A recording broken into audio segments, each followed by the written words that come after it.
தற்போதைய அண்மை செய்தி. தமிழக வெற்றிக் கழக தலைவர் விஜயின் தேர்தல் சுற்றுப்பயணத்தில் சில மாற்றங்கள் செய்யப்பட்டிருப்பதான அண்மை தகவலை நாம் பார்த்து வருகிறோம்.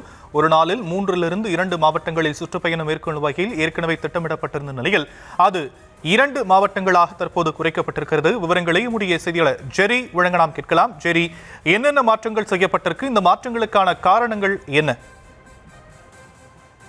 வணக்கம். தமிழக வெற்றிக் கழக தலைவர் விஜய் தன்னுடைய அரசியல் சுற்றுப்பயணத்தை இந்த மாதம் 13ஆம் தேதி திருச்சியில் தொடங்கினார். திட்டமிட்டபடி திருச்சியில் 4 இடங்கள்ல அதாவது திருச்சி உள்ளிட்ட 4 இடங்கள் அவர் பேச திட்டமிட்டிருந்தப்பட்டது. ஆனால் அதிகப்படியான மக்கள் கூடியதால திருச்சியில் அதாவது அவர் விமான நிலையத்திலிருந்து அவர் பேசக்கூடிய இடத்திற்கு செல்வதற்கு 6 மணி நேரம் ஆனது.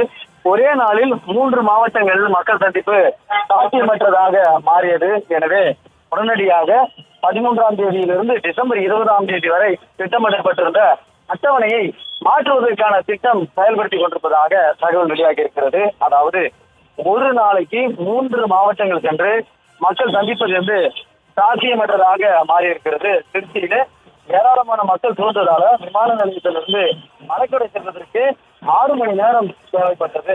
மற்றும் மீதமுள்ள 2 இடங்கள்ல விஜய் பேசுவதற்கான சூழல் அமையாததனால இந்த திட்டம் மாற்றம் பெறப்பட்டிருக்கிறது.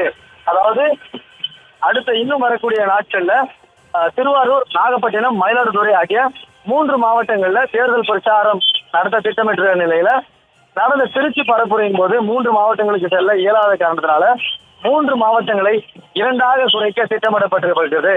ஆகையால் நாகப்பட்டினம், திருவாரூர் ஆகிய 2 மாவட்டங்கள் மட்டுமே விஜய் செல்வார் என எதிர்பார்க்கப்படுகிறது. நாகப்பட்டினம், திருவாரூர், மயிலாடுதுறை ஆகிய மாவட்டங்களுக்கு கடிதம் கொடுக்கப்பட்டிருந்தாலும் கூட நாகப்பட்டினம், திருவாரூர் ஆகிய 2 இடங்களுக்கு மட்டுமே இந்த மாதிரி விஜய் செல்வார். அதே போல இன்னும் டிசம்பர் 20ஆம் தேதி வரை திட்டமிடப்பட்டுள்ள அனைத்து பட்டியலுமே மாற்றப்பட இருப்பதாகவும் தகவல் வெளியாகி இருக்கிறது.